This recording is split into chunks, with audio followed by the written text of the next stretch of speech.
It's getting pretty warm inside the young stock barn where we started the meat bird chicks, and we decided the first of the week would be a good time to get them outside in the chicken tractor. They're about 3.5 weeks old now, feathered out pretty well. So this morning Karen and I got busy with the chicken tractor and installed the new tarp over the chicken tractor, attached it with cable ties, get it all secured. Got the grain feeder and water ready, and handed the chicks through the window of the young stock barn from the pen they were in inside and put them out here on grass.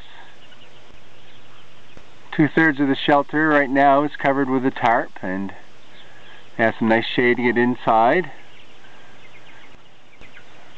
And the sides are all chicken wired for security, but also lets the air flow through, keeps them nice and cool. And we have some of the laying hens coming over to check out what's going on. They're pretty inquisitive, and Yukon, our black lab, he laid here by the chicken tractor all the while we were getting the chickens put out. He was pretty interested in the going-ons too.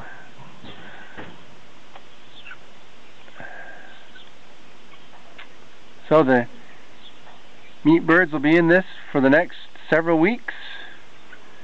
We'll be pulling them across the lawn, across the road, across the lawn, out to pasture, and they'll be moving around in a section of pasture for the next several weeks inside the chicken tractor.